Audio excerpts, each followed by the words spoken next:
Welcome back to the deep dive. We're here to really get into those big questions, cut through the noise. And today, well, we're tackling a huge one. Can money actually buy happiness? Yes. It's probably one of the oldest puzzles out there, right? Affects everyone. Totally. And we've got this audio excerpt. It gives a pretty interesting perspective on it all. So Sure. first off, when you think about it, your first reaction is probably, yeah, money helps. Makes Well, sense. of course. And the source we looked at, it definitely starts there. It acknowledges, money gets you the Yeah, essentials.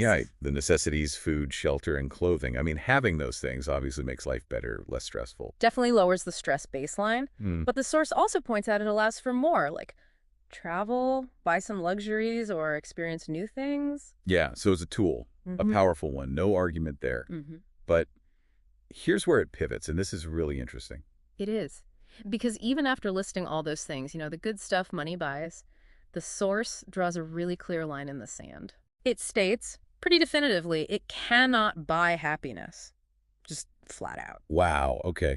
So no wiggle room there. Not really. It presents it like a fundamental truth and then immediately says, well, true happiness, the real deal, that comes from within. Right. So it shifts the focus from external things to something internal. Exactly. That reframes the whole conversation, doesn't it? It's not just about what you can buy. Okay, so that's the key distinction then.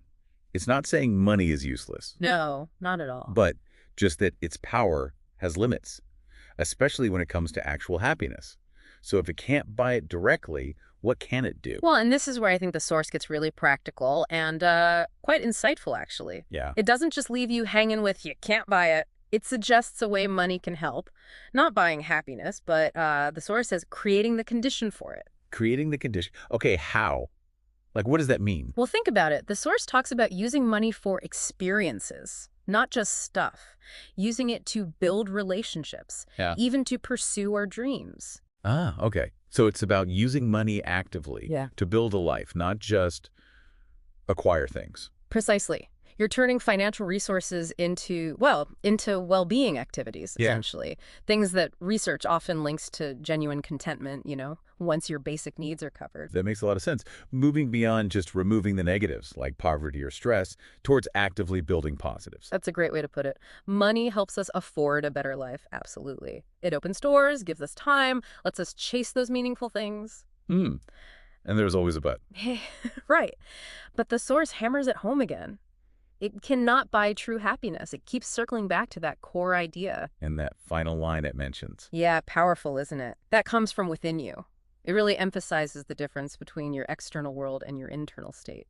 So let's boil this down for everyone listening. What's the main takeaway here? Well, I think it's this really important, kind of nuanced point. Money's a facilitator. It can absolutely help you build a better life, comfort, cool experiences, stronger connections. It can take weight off your shoulders. Sure, makes sense. But it can't just be exchanged for that feeling, that deep down sense of happiness or fulfillment. That's different work. It's internal work. Exactly. Which leads to, I think, a really potent question for you to consider. Okay, leave us with something to think about.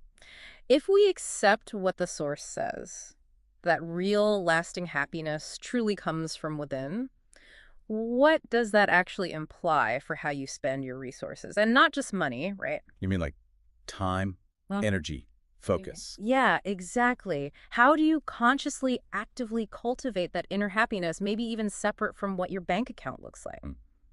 That's definitely something to chew on. Shifting focus from just external means to internal cultivation. It's a big shift in perspective, isn't it? Something to think about as you figure out what a truly fulfilling life looks like for you.